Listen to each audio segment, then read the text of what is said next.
नमस्कार. विचार शृंखला नामस्मरे निरंतर भाग 5. ज्ञानेश्वर माऊलींचा हरिपाठ म्हणजे माऊलींचं हृदय आहे.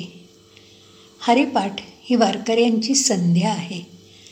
भाविक माळकरी हरिपाठ म्हटल्याशिवाय अन्नग्रहण करत नाहीत.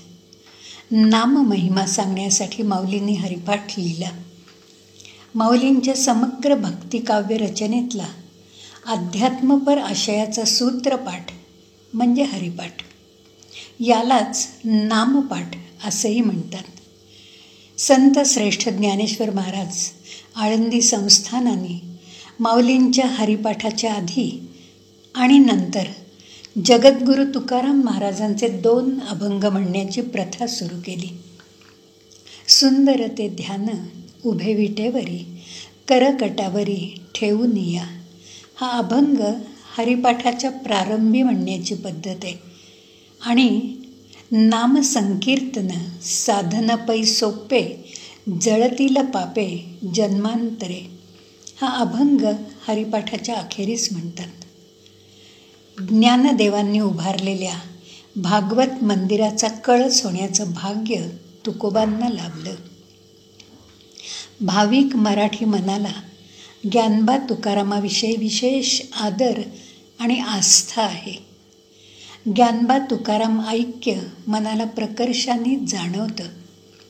मराठी भाविक मन नित्य ज्ञानेश्वरी आणि गाथा यांचा आधार घेतं.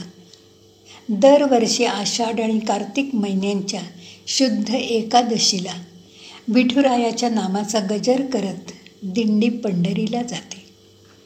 ज्ञानदेव तुकोबा ही मराठी मनाची मर्मबंधातली ठेव आहे. तो आपल्या जीवीचा जिव्हाळा आहे. आळंदीचा ज्ञाना आणि देहूचा तुका, लाखो भाविकांच्या हृदयावर ज्ञाना तुका ही अक्षरं कोरलेली आहेत. तुकाराम हे नाव अमृतमयी आहे. तुकाराम हे नाव उच्चारताना स्वतःचा विसर पडायला लागतो. संत संग येई घरा अशी तळमळ मनाला लागते. संतांची संगत म्हणजे संतांच्या सद्विचारांची नित्य सोबत असणं. समाज केवळ पांडित्याने मोठा होत नाही, तर समाजाच्या विकासाला माणुसकीचा प्रेमाचा आधार लागतो.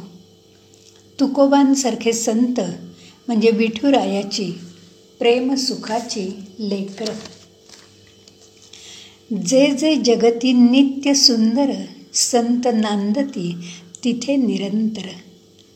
आज आपल्याला अतिसमृद्धीमुळे नैराश्य आलंय. पैसा हाच आपला शत्रू बनलाय. अंतरंगाच्या शुद्धीसाठी, मनाच्या मशागतीसाठी मनाचं ब्युटी पार्लर असलेलं संत साहित्य आपण समजून घ्यायला हवंय.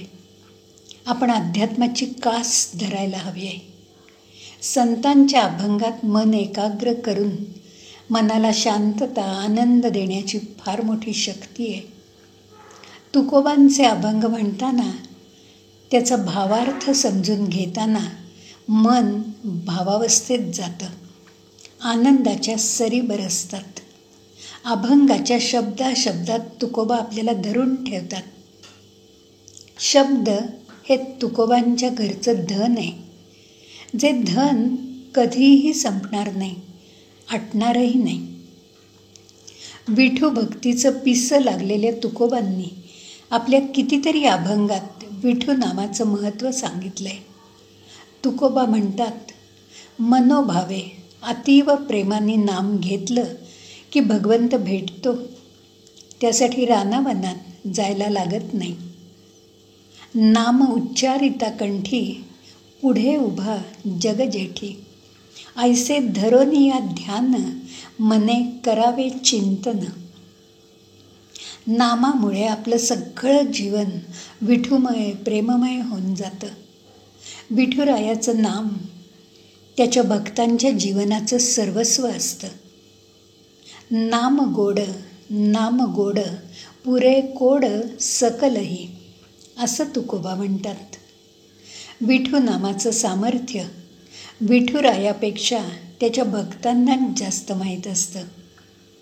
त्यामुळे विठू नामापुढे त्यांना वैकुंठाचं सुखही फिकं वाटतं.